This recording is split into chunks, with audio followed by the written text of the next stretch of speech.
Hello dear students, welcome back my YouTube channel. आज हम पढ़ाएंगे हाई स्कूल का मॉडल पेपर जो कि एग्जाम की दृष्टि से काफ़ी इम्पोर्टेंट है।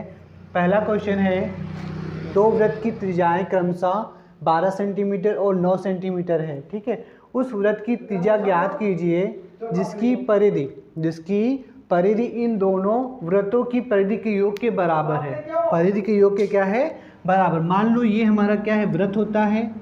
ठीक है, ये वृत्त का क्या होता है? केंद्र होता है। ये वृत्त का केंद्र सेंटर होता है और ये वृत्त की क्या होती है? आधी त्रिज्या होती है।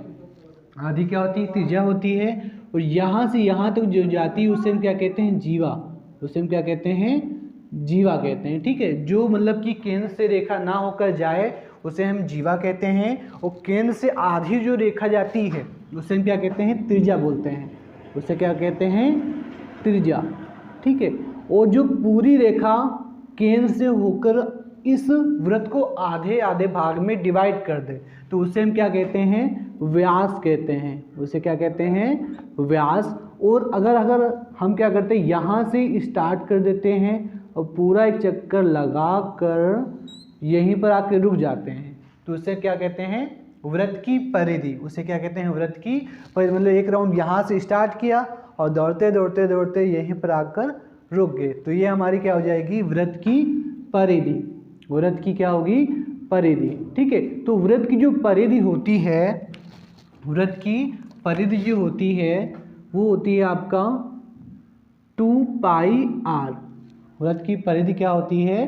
2πr। ठीक है, वृत्त की जो परिधि होती है आपकी वो होती है 2πr, जहाँ से r हमारी दो दे रखी है, एक 12 सेंटीमीटर और एक आपकी 9 सेंटीमीटर। ठीक है, तो यहाँ से दो r हैं तो इनकी जो परिधि, पहली परिधि निकल के आएगी।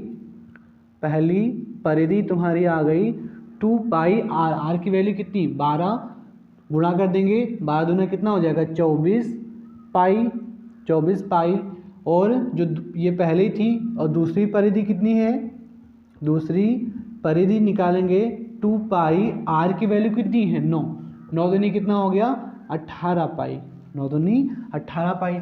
अब कह रखा है इन दोनों परिधियों का जोड़, जो ये परिधि मतलब C1 जो ये आया है और ये C2 आया है, इन दोनों का जोड़, जो परिधि से दूसरा वृत्त बनेगा उसको हमको क्या निकालना है? त्रिज्या निकालना है। उसमें से हमको क्या निकालना है? त्रिज्या। तो यहाँ से C=C1 + C2, मतलब दोनों परिधियों का जोड़। उसके बाद जो जोड़ आएगा वो एक दूसरे परिधि के बराबर होगा, मतलब कि दो त्रिज्याओं में से एक बड़ा वृत्त बन जाएगा। ठीक है, अब उसकी जो परिधि आएगी मतलब 2πR, दोनों त्रिज्या बड़ी ही हो जाएंगे ना। यहाँ से C1 की वैल्यू कितनी है? 24 पाई प्लस C2 की वैल्यू कितनी है? 18 पाई। ठीक है, तो यहाँ से 2πR बराबर, यहाँ जोड़ दोगे कितना हो जाएगा? यहाँ पर 8 4 12, एक हासिल आया और 2 और 1 3, 2 और 1 3 है, कितना हो जाएगा? 4 पाई। पाई से पाई तुम्हारा कैंसिल हो गया। अब 2 इधर गुणे में है, इधर गुणे में, उधर जाएगा भाग में। तो R बराबर 2 दूना 4, 2 एकम 2, मतलब कि जो बड़ा वृत्त बनेगा उसकी जो त्रिज्या होगी वो आपकी 21 सेंटीमीटर होगी। दोबारा समझ लेंगे, ये वृत्त होता है, ये वृत्त का केंद्र, आधी रेखा केंद्र से खींच जाए तो उसे त्रिज्या कहते हैं। और जब पूरी रेखा खींची जाए, मतलब कि वृत्त को आधे खंड में दो भागों में डिवाइड कर दिया जाए तो उसे हम व्यास कहते हैं।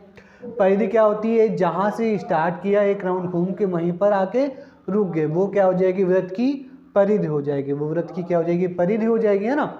उसके बाद परिधि बराबर 2πr, ये फार्मूला होता है। r की वैल्यू पहले 12 रखेंगे, r की वैल्यू कितना रखेंगे? 9।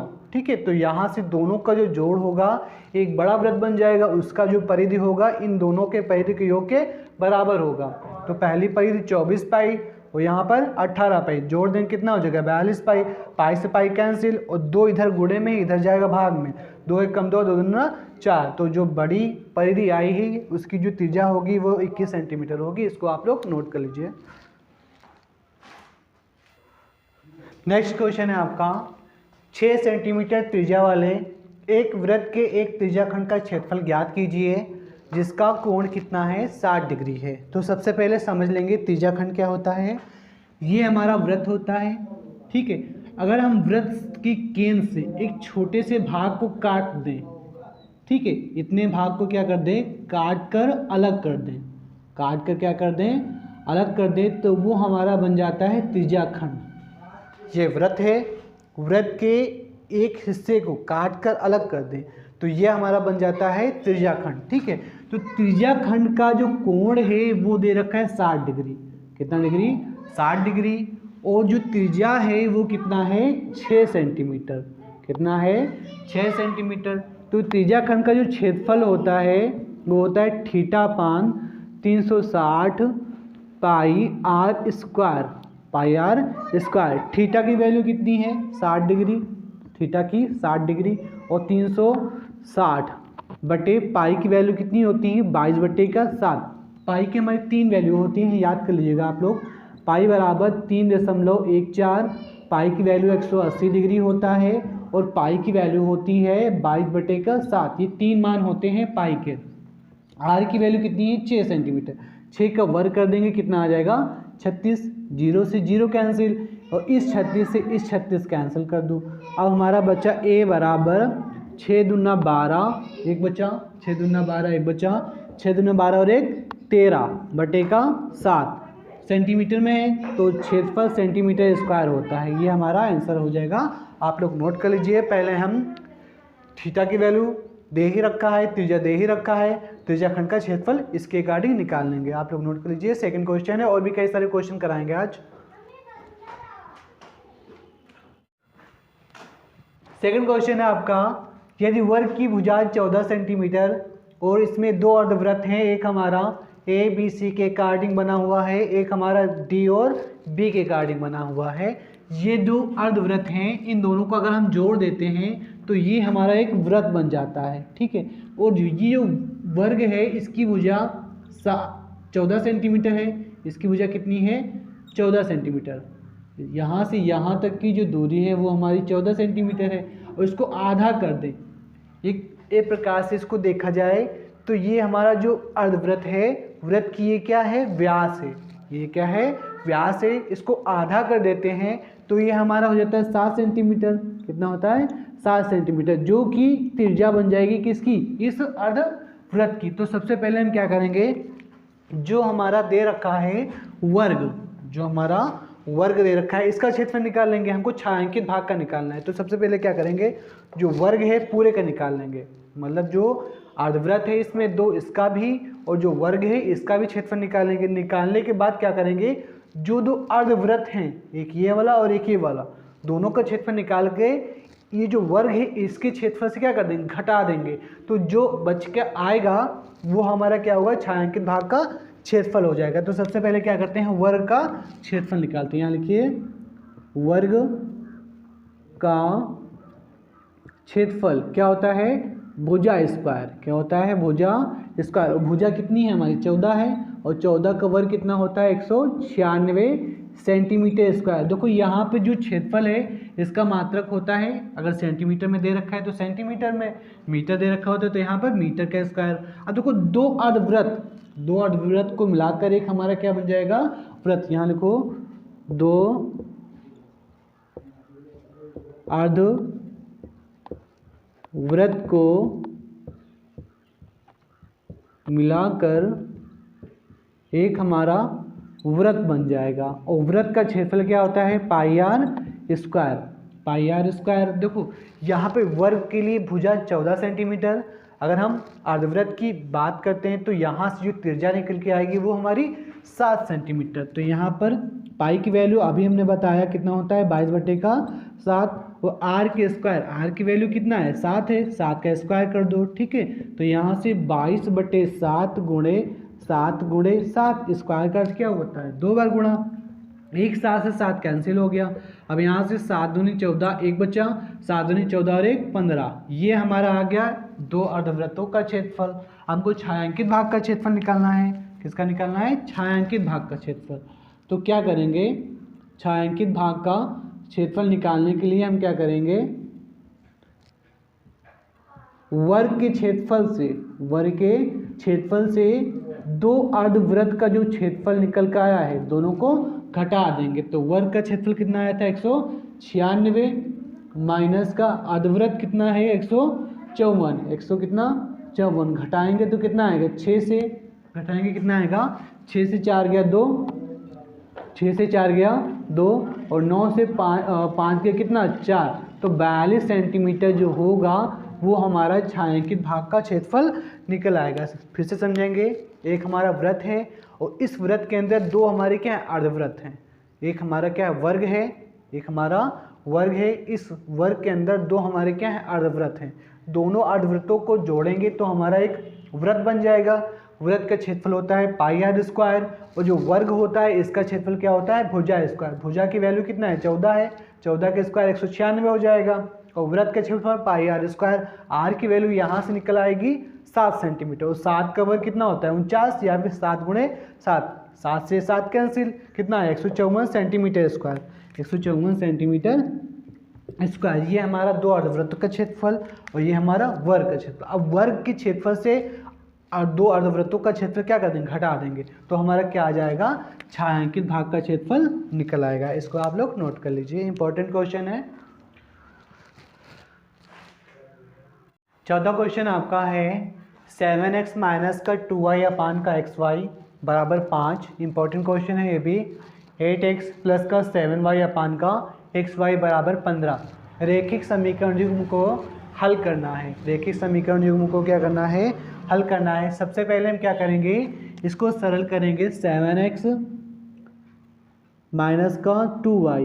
देखो यहाँ पे ये xy इसके भी बटे में कर सकते हैं और इसके भी बटे में कर सकते हैं। यहाँ पर लिख सकते हैं कितना xy, यहाँ पर भी क्या कर सकते हैं इसको xy लिख सकते हैं, बराबर कितना हो जाएगा 5 हो जाएगा। इसको इक्वेशन फर्स्ट मान लेंगे, ठीक है। अभी नहीं, अभी मत मानो, इसको काट दो पहले।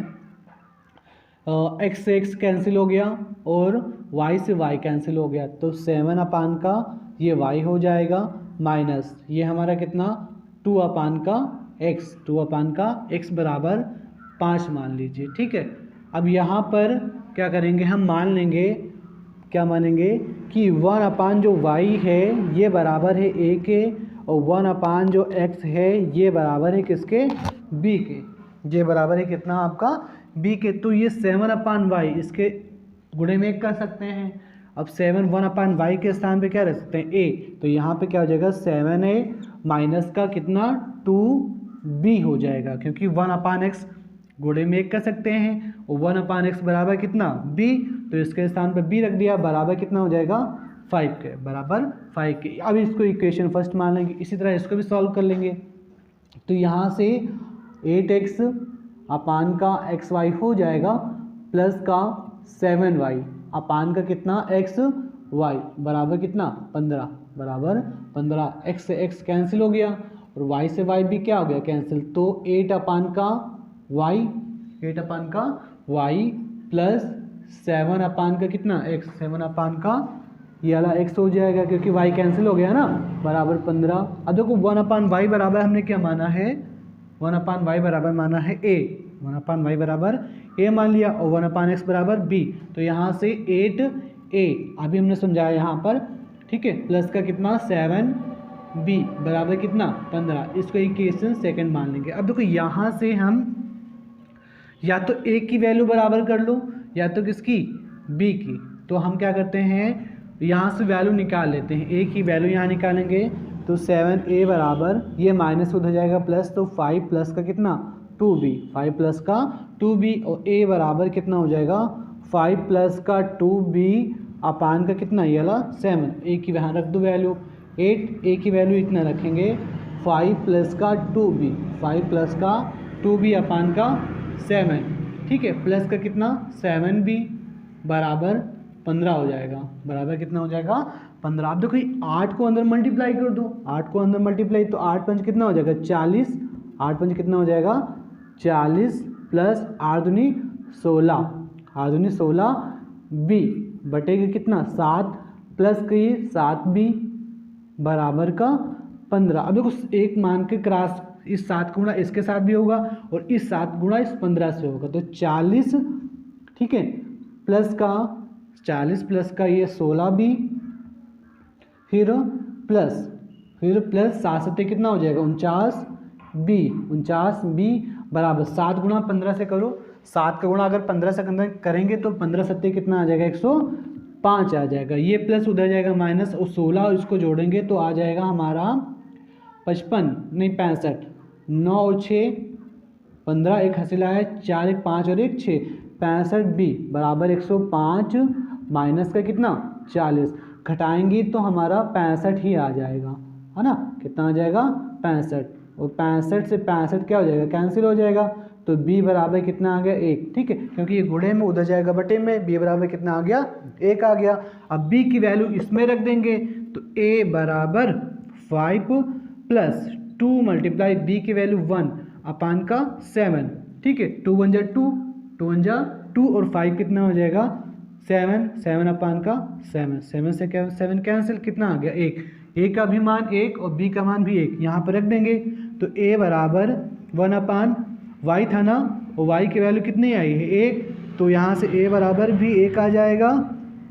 ठीक है, a बराबर भी 1, या फिर कह लें y भी बराबर 1 के हो जाएगा और x भी कितना हो जाएगा 1 के बराबर हो जाएगा। तो दोनों वैल्यू हमारी इस प्रकार निकल आएंगे। सबसे पहले इक्वेशन पहला सॉल्व करेंगे, ये जो एक्स वाई है इसके भी बटे में हो जाएगा और इसके भी बटे में हो जाएगा, है ना। इन दोनों के बटे में करने के बाद x से x कैंसिल कर देंगे, y से y कैंसिल कर देंगे, और 1 अपान y को a मान लेंगे और 1 अपान x को क्या मान लेंगे b। ये इक्वेशन बन जाएगा। इसी प्रकार यहाँ इक्वेशन बन जाएगा, और यहाँ से निकाल कर इस इक्वेशन में रख देंगे, है ना। उसके बाद b की वैल्यू आ जाएगी, तो b की वैल्यू जब आ जाएगी तो ये जो b की वैल्यू है उठाकर तीसरे वाले इक्वेशन ये मान लेते तीसरा। ठीक है, इसमें उठाकर रख देते तो किसका मान आ जाता हमारा a का। ये आप लोग नोट कर लीजिए, इंपॉर्टेंट क्वेश्चन है। वीडियो को पसंद है वीडियो को लाइक कर दीजिएगा, ज़्यादा से ज़्यादा शेयर भी कर दीजिएगा।